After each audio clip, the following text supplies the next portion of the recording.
What up? It's Dramos. I'm here with my man Radamiz. Yes, blessed, bro. We here, man. Yes, sir. So we're in his hometown right now, Brooklyn, New York. We are at Brooklyn Classic Thrift Store, Tales from the Thrift.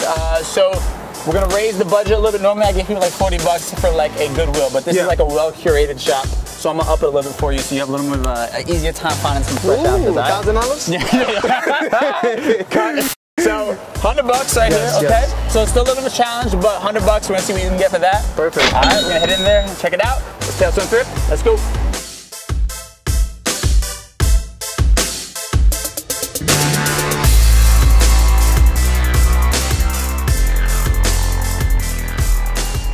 So just looking around, see what kind of catches the old eye over Let's here. see what's up right here. All right, so we're stopping at like the New York-centric stuff right here. This is dope.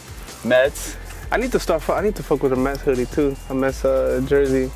You're a Mets fan? I used to be like just a straight up New York Yankees or Mets, but I feel like I don't even care. As long as New York wins, I'm not gonna be tight if the Mets win. You know what I mean? Like, well, I mean, let's kind of. I feel like it's just that, you know. Let's kind of start there as we're looking at this kind of gear. I mean, so obviously, I feel like you represent New York to the fullest. I mean, your sound is very New York. You have a record on your album, New York, New York, New York. Yeah, facts. I mean, so let's kind of talk about that. Like, what does New York mean to you? What kind of effect has that had on you to where you are, making you the person you are today? I feel like everybody represents where they're from. Right.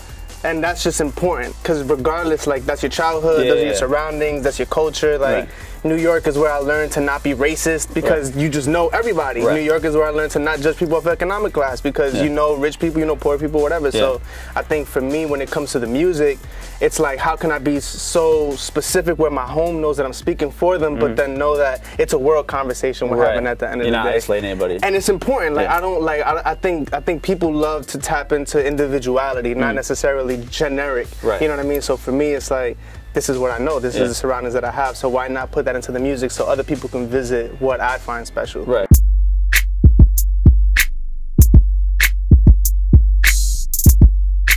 All right, so I think it's only appropriate we find some fake Gucci here. Crazy, the beautiful fake Gucci sweatpants. Yeah, so you got a song called Fake Gucci, Nothing Changes If Nothing Changes. Yes. All right, so talk to me about that. So I know in the hook it's like fake Gucci, that's shit I don't like. Yeah. Right? Except for this though. Okay. I feel like this is the hot fake Gucci. I feel like it's more so the other, you know what I'm saying? Or is it like, what do you think it represents? It kind of feels like you're saying, like, you also saying the song None of Y'all Know Me.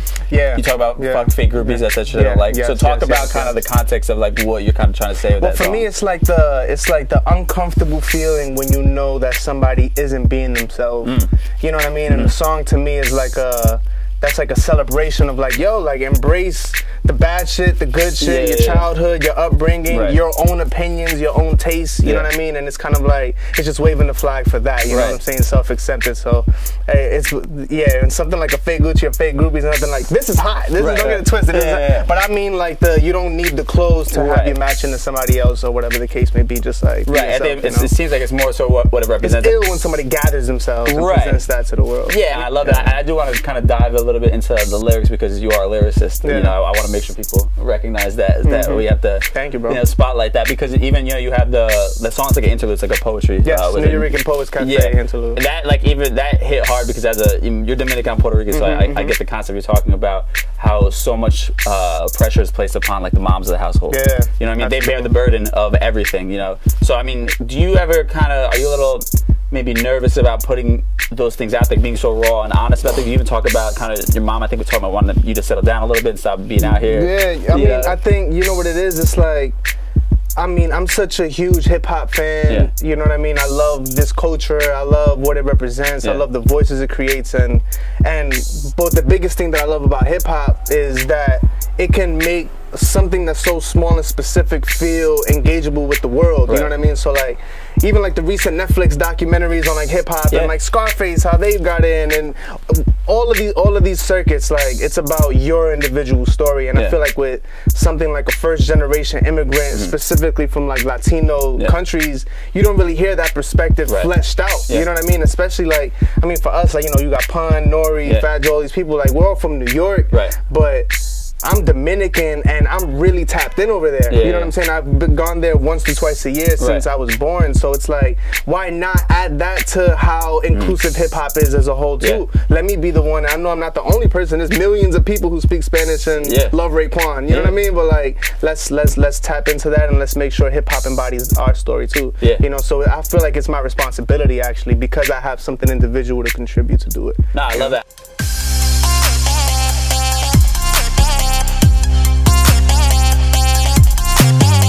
Alright, so I mean, your eye, I feel like kept going to the polo stuff. Yeah, I'm still on the low shit, man. Alright, so let's talk about that. So you have a quote, I heard you in an interview, you talked about fashion is like breathing air, basically. Yeah. So to kind of expound upon that a little bit and talk about like why you have that attachment to like this brand. We were talking about it off camera a little bit about polo. Yeah, it's like I mean, in the hood, you know, I grew up in the projects and stuff, so like, I feel like polo was like the first accessible luxury brand that you had, especially like the polo that nobody else had. I mean, you tried to like have your Oxfords with it, you know, your regular polo club shirts, but especially like in my high school years, when you start getting into like rare shit and going to stores like this and finding pieces that nobody else has, and then getting stopped in the street by like low heads or just hip. That's the thing, low is like the official brand of hip hop too, you know what I'm saying, as far as like the old school like 90s or whatever the case may be, because it was such a coveted brand. So like you have a lot of like OGs just coming up to me because I got the Snow Beach pullover, like oh, I see you, man, like da, da, da. So like for me, it's like it's your natural expression of your interest, and it's like a conversation starter, and you just know who intellectually is with you, you know, because of what you got on. And I think, and we were talking about before we started, where you were saying polo felt like the first luxury brand you had access to. And I think what's an interesting conversation, like we had Dapper Dan in the Breakfast Club, and there is the kind of controversy that goes with it, why are we placing so much value on these things? But I think there is something that a lot of those brands represent, right? So what is it like, as far as like what made you want to chase after like a luxury brand? Like, because growing up where you did, I'm sure that had some sort of like, you know. I mean, I think it's a testament to like, it's like if you had on a great fleece, or let's say a polo fleece, or like your ribbed cardigan's emblem was crazy, it felt like you were making great decisions in life. Because at the end of the day, like, even though we are spiritual beings, we are on this earth as well, and it's nothing wrong to admire and appreciate material things because we're humans. You know what I mean? But especially like growing up, you don't understand the economic world, you don't understand career trajectory, you don't understand, it's just like, I have on a nice sweater and the girls like it and the guys fucking with me, and nobody else has this on, and it's kind of like a calling card for individuality, it's like a calling card for success, and you know, yo, beauty is an amazing thing. You know what I mean? There's nothing wrong with like being happy with how you look. Absolutely. And I think when you're wearing something like that makes you feel good, or that something that you're not supposed to have, right? You know what I'm saying? Like something we are not supposed to have growing up. Our people growing up in this area, you know, aren't supposed to have access to these types of things. It almost gives you a little bit of an escape from it, right? It kind of, I feel like, it also makes you feel like you can get those things in life. You can get something more than what your circumstances dictated to. You know? And it's crazy because fashion is a smart thing, though. You know what I mean? It's not, and that's the other aspect to it. It's like, yeah, sure, you can have on a great thread and a great collection raft piece, but what it's also doing is communicating your interest, and it's communicating how knowledgeable you are in these brands, and you know, now you have another layer of a conversation. So it's like, even though economically you can't live in the condos price point that would equate to you being able to afford this piece, it's like, you know, we're like-minded in a way. You know what I'm saying? Even if that community isn't the one that reciprocates knowledge, but at least amongst your peers, you know who's kind of with you there. I love that. So let's kind of grab a couple things that you feel like stuck out to you that represented your own personal style. All right. So you got to like narrow it down. What would you pick? $100. Damn. $100 even, right? Like it's like $100 even. Can I try on some stuff? Yeah, man, do your thing. I'm gonna have to try this on, bro. This colorway is just beautiful. I might have to try this on. I gotta try this on. This might be real sexy. You know what I'm saying? Springtime sexy. Like, you represent yourself. I gotta make sure that this shit fits. This is crazy. So it's a nice Statue of Liberty New York brand shit. And then let me try this one on too, probably. Cause this is like a nice collegiate vibe. It's beautiful. You know what I mean? I try to pick out the most beautiful things in the world, you know? All right, so we tried on a bunch of stuff. Or you tried on a bunch of stuff. I was trying in the background. Nah, you were trying on stuff too. Yeah, Look, come on, get class. That's so good. All right, so we got a bunch of stuff over here. You got a $100 budget. Yeah. What did you decide on? I feel like this is the piece, man. Woo! Okay. Yeah, the classic. Like you said, like homie said in the back, like anywhere you go, you have this song. They're like, how's New York doing? Right. You know what I'm saying? This is the joint. Crazy. You can't go wrong with it. Classic.